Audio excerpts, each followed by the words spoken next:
சிறகடிக்க ஆசையில இன்னைக்கான ப்ரமோ என்னன்னு பார்க்கலாம். முத்து ஏற்கனவே சொல்லியிருப்பாங்க மனோஜ் கிட்ட, ராஜாவும் ராணியும் பொய் சொல்ற விஷயத்த அவங்க வாயால இருந்தே வர வைக்கணும். அதனால நீ அப்போ அந்த மாரி டைம்ல கேமரா வச்சுட்டு நீ பேச வச்சு நீ உண்மைய வாங்கிடு அப்படின்னு சொல்லியிருப்பாங்க. அதே மாதிரி ராஜாவும் ராணியும் பண்ணியிருப்பாங்க. மனோஜும் அதே மாதிரி கேமரா ஆன் பண்ணி வச்சிருப்பாங்க. அவங்க வந்து அதுக்கேத்த மாரி பேசி வசமா மாட்டிக்கிறாங்க ராஜாவும் ராணிகிட்டயும். அடுத்து அந்த கேமராவ வச்சு நாங்க வெளிய சொல்லிடுவோம். நீ இல்லைன்னா வசமா இந்த ஷோரூமே இல்லாத மாரி நாங்க பண்ணிடுவோம்.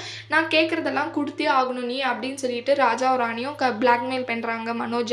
நீ இனிமே எதுவுமே பண்ண முடியாது. நான் போலீஸ் ஸ்டேஷன் வரையும் போவேன். நீ இனிமே இந்த ஊர் உலகத்துல தல காமிக்க முடியாத மாரி பண்ணிடுவேன் நானு அப்படின்னு சொல்லிட்டு ராணியோட ஹஸ்பண்ட் சொல்றாங்க. அவங்க கேட்ட மாதிரியே ஷோரூம்ல இருந்த பொருளெல்லாம் குடுத்துடுறாங்க. இத போயிட்டு ரொம்ப கவலைப்பட்டுட்டே ரோகிணி கிட்ட சொல்றாங்க. ரோகிணி இந்த மாரி தான் ஷோரூம்ல திரும்பியும் அந்த ராஜாவும் ராணியும் வந்தாங்க. இந்த மாரி திங்ஸ் எல்லாம் நானும் வேற வழி இல்லாம எடுத்து குடுத்துட்டேன். முத்து சொன்ன மாதிரி நான் பண்ணலாம்னு நெனச்சேன். அப்புறம் என் வாயே வச்சு நானே மாட்டிக்கிட்டேன் அப்படின்னு சொல்லிட்டு போயிட்டு ரோகிணி கிட்ட சொல்றாங்க. அதை கேட்டு ரோகிணி ரொம்பவே ஷாக் ஆகுறாங்க. அடுத்து மனோஜ் என்ன பண்ண போறாங்கன்னு வரப்போற ப்ரோமோல பார்க்கலாம். இந்த வீடியோ பிடிச்சிருந்தா லைக் பண்ணுங்க. பாய்.